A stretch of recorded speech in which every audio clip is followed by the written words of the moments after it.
How's everybody doing? Hey, Coach. Thanks for a couple of minutes. All right, guys, if you have a question, please hit the raise hand button. Greg Barnes, you're the first one up. Go ahead. Hey, Jay. Mac mentioned, I think he said 11 missed assignments, 14 missed tackles. What were some of the issues that you saw on film, especially compared to how well the defense looked against Duke? You know, I think the missed tackles were the biggest issue because they did a good job getting the ball to our corners and getting the ball to our safeties. And when those guys missed, there's nobody left, right? And so I think some of those tackles were ones that really hurt. You know, the explosive plays we gave up were a couple missed assignments, but the other ones were just a missed tackle. And we talk about missing it like there's missing in a good way and missing in a bad way. And when you miss and you cut the rest of the defense off, like happened with our corners a couple of times, you know, that's going to be an explosive play, and that's what we're trying to limit right now. So, you know, I thought most of the time when you play as bad as we played, you come back in as defense coordinator and you look at the film and you say, "Man, I should have played this differently. I should have called this differently." I think we felt really good about some of our calls. We just need to execute better, and ultimately that falls on me. So, you know, we got to come back to practice tomorrow and get after it. Thanks. Yes, sir. Andrew Jones. Hey, Coach. Mac and Jeremiah both alluded to one of the issues during the second and third quarter Saturday was some communication stuff in the back of the defense. And they said that was a common thread with what happened in the second half against Georgia Tech. How do you get communication to improve when a couple of guys are doing one thing and maybe the rest of the defense is doing something else?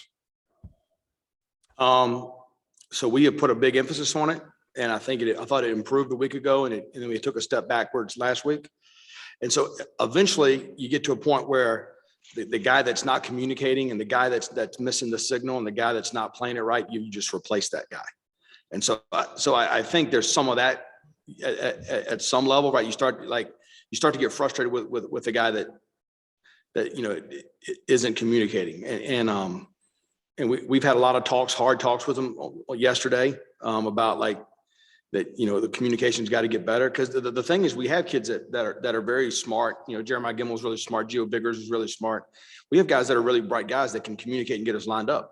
And frankly, we're going to have to play those guys more. And because I really think a lot of the mistakes we had were guys not talking to each other, and that's got to improve. It also appears that at times, and I'm using the second half against Georgia Tech and the two middle quarter Saturday as an example, that sometimes when things start to go poorly, they kind of stay going poorly for a while. Is it a matter of just a guy making a play that be the one slogan, a guy stepping up, making a play that might change the disposition of the group a little bit? Or is there something else that you guys can do as a staff to maybe turn the tide some? That's a great question. So ultimately it always falls on us as the staff.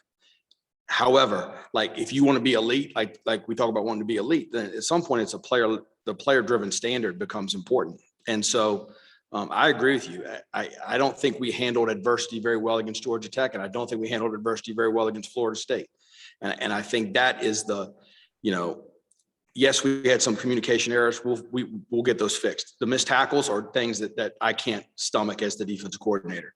But ultimately, when things are going bad, you have to at that point lean on each other and start to play better. And I don't think we've done that. And what bothers me about those two games is I feel like we have been in those situations before and responded much better. And so we've got to get back to that mind frame. Cool. Thank you. CL Brown, go ahead.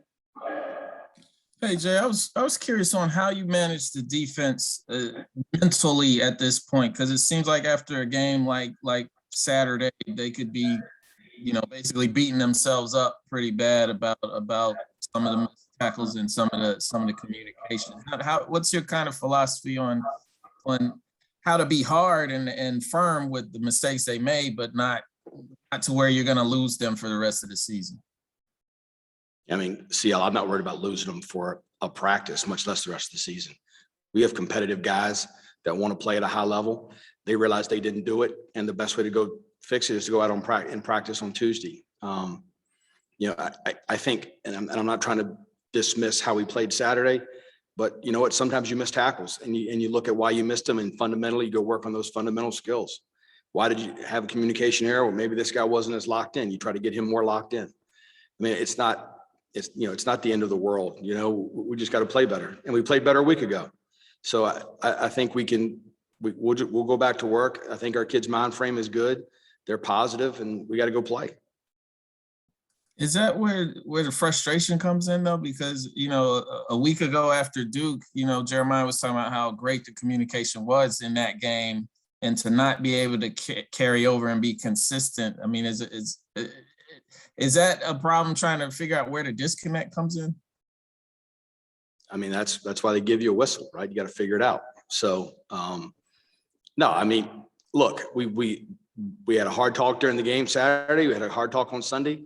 This is what's got to get done. I think they understand it. They embrace the challenge. We go back to work. Thanks. Yep. Ross Martin, go ahead.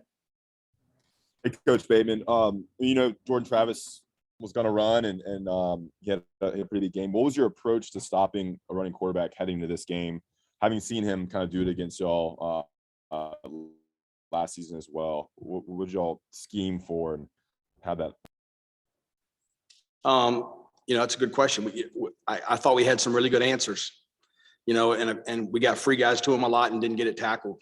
And a lot of the missed tackles were ones on him where it's really important that you leverage the football, and that didn't happen, and so, part of it is there's a reason they run him, right? He's really good at running. And so when you run the quarterback, everybody else is accounted for. And so it forces you into one-on-one tackles. And we didn't execute those one-on-one tackles as well as we should have. Even on the long touchdown run, we had a breakdown, but we got two guys to the ball. One of them tripped and the other one missed.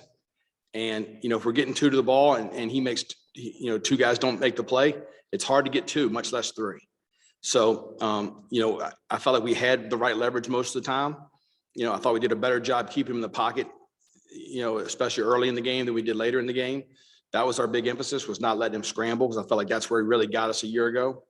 And so I think we had good answers, and I think we missed tackles. And ultimately, if you miss tackles in today's day and age, you're going to have a hard day on defense, right? This game is about blocking and tackling people and not getting tackled. And we didn't do that very well. Greg Barnes, go ahead. Hey, Jay.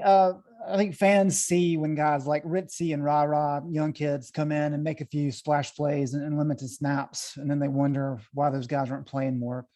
Can you explain kind of the process that a kid has to go through when he steps on campus to be ready to play significant snaps for you?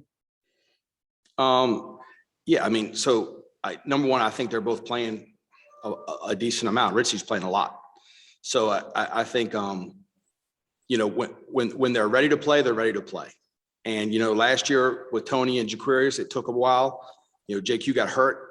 And then once they had enough under their belt and they had enough knowledge to go play, then they went and played. And I think Ra is playing, he's not playing as many snaps as he wants or I want, but he's playing really significant snaps. And I think the first third down of the game, Ra was in. So, we're trying to find roles for those guys and play them, and not just those two, other good young guys too. So, the other thing with Ritzy is like when Ritzy goes in, that means Kamen Rucker comes out, or that means Miles Murphy comes out, right? So it's not like we're it's not like Ross Martin and I are playing four techniques and we're rotating in with those guys, right? So, I think they're playing the right amount right now, and I think they're getting better, and they're going to be really good players. Okay, thank you. Yep. All right, Coach, that was our last question. Thanks for a few minutes. No problem. Thanks.